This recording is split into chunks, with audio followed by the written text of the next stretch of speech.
house in a Connecticut suburb, and she manages to make highly nutritional paleo meals for her family and still squeeze in a hot yoga class every day.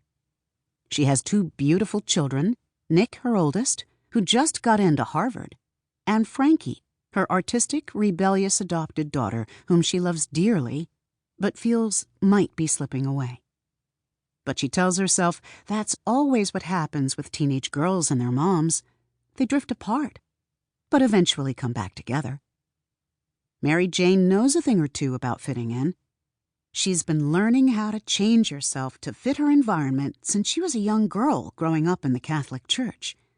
She tried so hard to be good.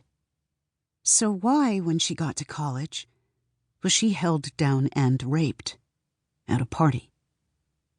In the moment, she decided it was God's will, and she learned how to bury the trauma deep down inside herself so that she could live the kind of life she desired.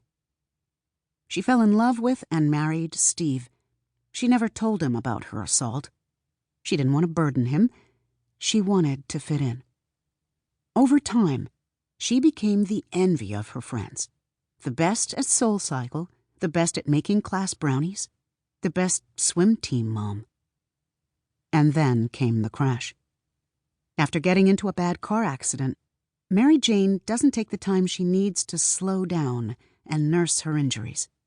Instead, she decides to be the best at healing. She gobbles down antioxidant foods, does sun salutations, and tries homeopathic remedies.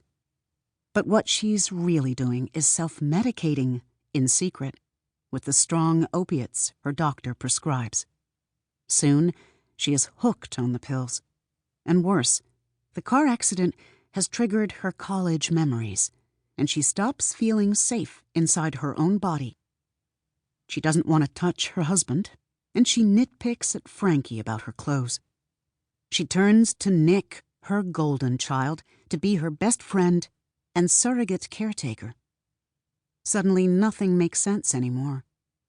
It takes an overdose, a near-death experience that sends her first to the ICU and then to rehab, to get Mary Jane to realize that honesty is truly the best way to heal. She opens up about her past, both to her husband and her children, and realizes that the demons that hold us back are often the ones we keep in the dark. Mary Jane may no longer be flawless, but she's finally free. As she writes in her final Christmas letter, she and her family are perfectly imperfect people just like you. We don't have any secrets anymore. Working Stiff. Steve Healy, played by Sean Allen Krill. Successful corporate lawyer, Harvard dad, trophy husband, workaholic, city commuter, absentee parent, porn lover. When we first meet Steve Healy, he is at the office. Because Steve Healy is always at the office. As a partner at the high-powered Manhattan law firm, the Pepperwood Group, he puts in over 80 hours a week filing briefs and preparing litigation. This has made it possible for his family to have a bountiful life. A big clapboard house in Connecticut, posh handbags and fresh sneakers, summer vacations abroad. But it also means that he's almost never home to enjoy it. He has missed so much from his children's lives. School plays, swim meets, debate tournaments.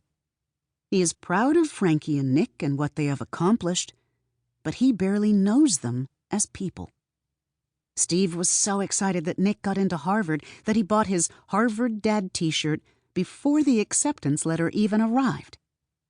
And yet he has no idea that underneath the surface, his son feels empty and numb. He does not know that his daughter feels completely isolated at school, or that she's bisexual and in a relationship. And as for his marriage, well, he has no clue what's truly going on. He loves Mary Jane, but he's not in tune with her. He does not see the obvious.